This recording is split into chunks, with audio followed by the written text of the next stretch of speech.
do it, but the little shithouse ran away. He left the arena before I could even get him in the ring. Little crazy fucking turd. Where is he at? He's a parcel, that guy. Mate, that guy's a parcel. Breaking news in the boxing world. Darren Till attacked Froch at the airport after Froch turned down his fight offer. The incident has caused major drama between the two fighters. Tensions have clearly escalated outside the ring. If you look back at his accolades, I have to be a realist, but like he's talking shit and I'm talking shit, so the fight should get made. But I just feel like the more I'm talking shit, the more he's backing off. And it's like, I'm the bigger guy, and he knows I've got power. Okay, yeah, is he a better boxer than me? Yeah, he is, but I just know with MMA fights and stuff like that, I can get him out of there. So I called it on, he was sat there doing all his yawning job, and I was like, oh, you're doing all that yawning thing and that, like, well, what are you doing, mate? Like, you get in the ring and face me, like, you're chatting like you're going to beat MMA fights up, that you can crack me. Eddie Hall points out Darren Till's uncontrolled aggression. He isn't motivated by money, just by the need to fight everyone in sight. This airport attack proves Till's recklessness. Froch's years of experience and boxing IQ make him untouchable against such chaotic energy. Froch's calm and precision outmatches Till's wildness. I don't know, I think, Darren's got some anger issues. I think he just wants to fight everybody. I don't think he even wants the money, he just wants to fight people. Let him at him. Froch made it clear he has no interest in fighting Darren Till. He respects the sport and knows attacking someone who doesn't want to fight is wrong. Till's airport attack is completely unnecessary. Froch's decision to decline is smart and professional, showing the Cobra values safety and his legacy over chaos. Somebody who can't fight in the boxing ring like Darren Till. He might be decent in the MMA world, I don't know. I mean, I've seen him been choked out and KO'd a few times, so I don't know how good he is, so I'm not having a go. But in the boxing ring, I thought I'd need at least a month in the gym, so I turned it down, and I should have probably took it, to be honest, because I think I'd have only needed a couple of rounds of shadow boxing to deal with Darren Till. He's not a fighter, he's not a boxer, it's not happening, I'm not fighting, this ain't a call out, don't know any idiots coming back saying, calling out Darren Till, I'm not. But, listen, it's an easy job for the... Darren Till keeps pushing for a fight, hyping himself up as ready for anything. But Froch has made his stance clear and doesn't want this confrontation. Attacking Froch at the airport over a refusal is completely out of line. Froch's professionalism and calm approach show why he's a true legend. Fight Froch, and we know very well what Froch is. I'm a realist, Coogan. Froch is one of the best British fighters we've ever produced. He's a fucking animal. He's an animal. He was just behind Calzaghe and shit like that. He's an animal, and he is an hard cunt. But that don't mean anything. I will fight that motherfucking big-nosed cunt any day of the week. Just don't get it twisted with me. We've got real beef. He wanted me on a show this week, I legged him. Like, it could happen. If he wants to fight... Froch's words hit hard. He's highlighting the absurdity of Till's attack attempts. Froch has been retired for over a decade and doesn't need to prove anything. Attacking someone who clearly doesn't want to fight is reckless. Froch's calm confidence proves he's untouchable, showing the difference between legend and loudmouth. I was actually offered the fight with Darren Till. Mums Taylor phoned me up and said to me, look, I'll offer you the fight. One bad little bit of... thought to myself, I need at least 4 weeks in the gym, and it was over Christmas, and I'm busy with a family, I go away, I've been skiing, I've been travelling around, I've been doing a lot, and I thought, I'm only going to have a week, actually, from being back on UK soil to actually getting in the ring, and I thought 1 week's probably not enough, even for the Cobra, former Unified World Champ Hall of Famer, to go in there and bash up somebody who can't fight in the boxing ring like Darren Till. He might be decent in the MMA world, I don't know. I mean, I've seen him been choked out and KO'd a few times, so I don't know how good he is, so I'm not having a go. But in the boxing ring, I thought I'd need at least a month in the gym, so I turned it... Eddie Hearn points out a simple truth. Darren Till is loud, but Froch is a retired legend who doesn't owe anyone a fight. Froch has faced the best and remains untouchable. Challenging him now is reckless. Till's bravado meets Froch's calm mastery, and it's clear who holds the real power in this confrontation. Till and Froch, I don't like ex-fighters, especially legends, going in and fighting some YouTuber, right? Now, Till is not that, right? Till is a UFC fighter who has taken his craft to boxing, and he's a talented boxer. I mean, I don't think he's going to, even by his own admissions, I don't think he can go in and mix it with the best in the world, but he can fight, you know, I mean, you can see that because he's cruising through the levels of those other guys, the UFC fighters who just turn over like Rockhold or whatever his name was, right? I love the fight. I love the fight because, and you know why I love the fight? Because I know Froch, right? And I know this is really... Johnny Nelson makes it clear Carl Froch has all the tools but chooses not to fight. His experience and skill are unmatched, and even now, a committed Froch would dominate Till easily. It's not about ability, it's about Froch's wisdom in knowing when to step into the ring. But if Carl did do it, I think Carl would smash him. But I just don't think he will do it. Because he's got that memory, he's got that something about him, that he's at an age where he's still physically fit enough and strong enough if he commits himself to the preparation for it. Ade Oladipo captures the fear factor perfectly. Darren Till might be tough, but Carl Froch's legacy and striking power are terrifying. 11 years out of the ring haven't diminished Froch's presence. Anyone thinking they can confront him is ignoring the sheer experience and respect the Cobra commands. Crazy. And he's scary. He's a scary, intimidating man. I don't know if it's a Liverpudlian accent or knowing that he could take this to the ground and finish you that way. I feel like these MMA guys are scary because they know that they are the toughest guys on the street, right? It's not just, back in the day, the baddest man on the planet was the boxer. It's not that anymore, is it? I don't know who they're going to find to fight him. Carl Froch? I mean, there was a bit of a fight him. Do you not think? Well, Carl's not fought for 11 years. I know he still looks great and he hits the bag, but no one's hit him with small gloves for 11 years. And, Darren Till's a young 32. I'm not quite sure. Liam McCourt. Take care, Nice to see you. Thanks for looking after me. Bye. Carl Froch doesn't mince words. He's retired and doesn't need to prove anything, yet he recognizes Till's limitations. In Froch's eyes, this isn't a real fight, it's an easy showcase. Challenging him now is a miscalculation, and Froch's dominance in boxing history speaks louder than any MMA bravado. Money. The old Bunsen burner. I'm thinking to myself, hang on a minute. They're giving money away here with these fights because Darren Till's absolutely fucking useless. I'm not being funny, listen, I'm talking about professional boxing level. At the level he's at, he's done all right. He's got decent balance, throws a decent backhand from the southpaw stance. But Liam Smith highlights how experience beats hype. Darren Till may be younger, but Carl Froch's years in the ring give him unmatched timing, reflexes, and ring IQ. Froch doesn't need to prove himself. Any confrontation would be one-sided. Till's energy and aggression mean nothing against a legend who can anticipate and counter with deadly precision.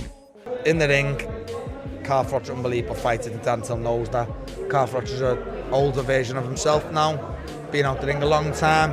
Whether he wants to fight again is a different story, but look, I would love to see it now. On the street it's a no-brainer, to be honest with you. Lennox Lewis and Froch discuss the fundamentals of mastery. Froch's technique, footwork, and power make any challenge trivial. He doesn't just hit hard, he knows where to hit and how to control the fight. Against someone like Darren Till, every movement would be calculated. Froch could dismantle his opponent in minutes without breaking a sweat. So bigger, heavier, potentially, probably not stronger than me. I'm a machine. Yeah. I'm like genetically gifted and all that. And it only takes one punch. And they're not good defensive fighters anyway. They go for the okey doke. You know what that means? Yeah. Give him one of those. Give him a little feint. Yeah. Couple of feints, good foot movement, walk him into a shot. Yeah. Probably dominate him with a jab. They don't know about body shots either. So what are you thinking? Easy work for the Cobra? Easy work for the Cobra. Can I be your coach, please? Jump in the corner, man. Easy money for the Lewis machine. Yeah. I want to be his coach. Let's have a team, all right, man. Just go out there and knock him out. Darren Till talks bravado, but Froch's skill set overshadows it entirely. Talking tough in the street means little against a disciplined fighter like Froch. Even if Till's aggression is real, Froch's precision and strategy make him untouchable. This isn't just about power, it's ring intelligence versus reckless energy. Then that to everyone, I'm here to do what I'm here to do. And I couldn't give a fuck if I bumped into John Fury and the family in the street now, because it's on them what they want to do. They're more asked about me than I'm asked about them, so if they want it, I'll have it with every fucking single one of them in the street, and I'll get my head completely smashed in. Froch's reputation as a world champion speaks for itself. Even after years, his fitness and skill remain formidable. He's the kind of fighter who commands respect both in and out of the ring. Anyone underestimating him is in for a rude awakening. Till's hype won't last against a seasoned Cobra. Paul's a genuine, like, world champion level fighter, and he's actually bigger than you'd think, right, when you meet him. He's a lot younger than John, and his peak was outrageously good, right? And he's kept himself in shape. And even now, I remember having a chat with Eddie Hearn, like, about, like, you know, what fighter you've met is, like, the toughest fighter. And he said to me, like, if I'm ever in a bit of bother, the man I want standing next to me at a pub or whatever is called fucking... Eddie Hearn acknowledges Froch's time out of the ring, yet even softened by years, his skill still far outweighs Till's. Experience and ring IQ compensate for any rust. Froch's ability to read opponents and exploit mistakes ensures Till would struggle. Age may slow him slightly, but dominance remains unquestioned. Years plus since he's boxed.